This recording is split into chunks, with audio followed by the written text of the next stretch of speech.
Jack knows his tractors and loves talking about them. Had he been a contestant on the old Mastermind television quiz, tractors would surely have been his special subject. He spent his working life selling tractors across Victoria, in partnership with his identical twin brother, Ronnie.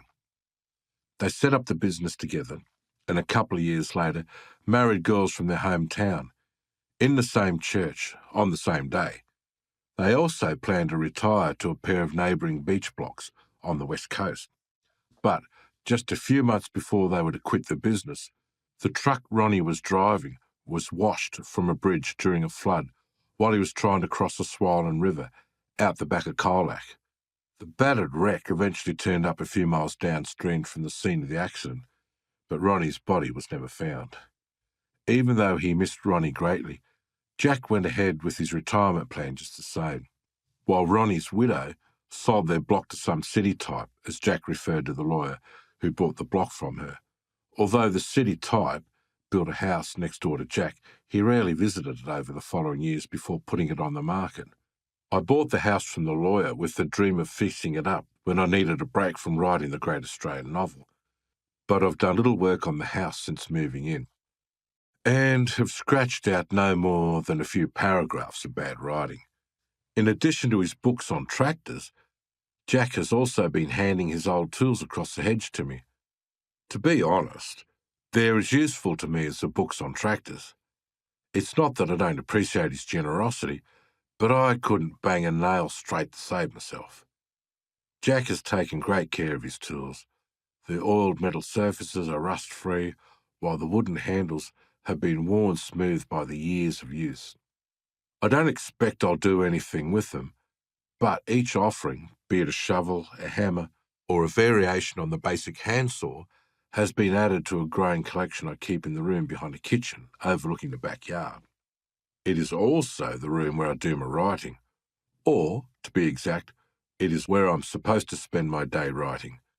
I always begin what I refer to as my writing day, seated at my desk, armed with a strong cup of tea and some inspirational music.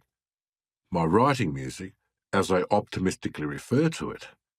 My working morning alternates between staring at the computer screen and then out of the window at an overgrown back garden that is badly in need of the attention I'm unable to give it, as I am busy with my writing.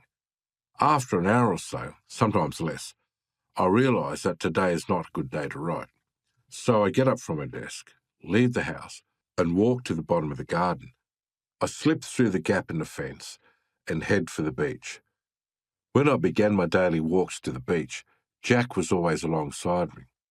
Actually, it was Jack who showed me the secret pathway, hidden beneath a mass of tea tree just over my back fence.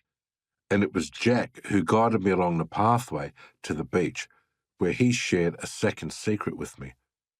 On the morning of the first walk, I'd just given up on another writing session when Jack found me pacing around my front garden.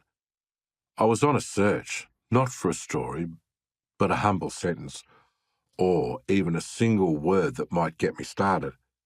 "Ah, yes, son," he waved across the hedge to me, sure that there had to be something troubling a man beating a track into his yard.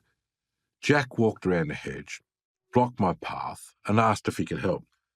When I explained that I was reasonably certain that I had contracted writer's block, he looked me in the eye, both puzzled and concerned. "Writer's block," he repeated to himself several times. "Never heard of it." "What is it?" "Well, it's like having a problem that you can't sort out, or an idea you're looking for. An idea with words, but words you can't find." Jack's eyes lit up, confident he had a solution.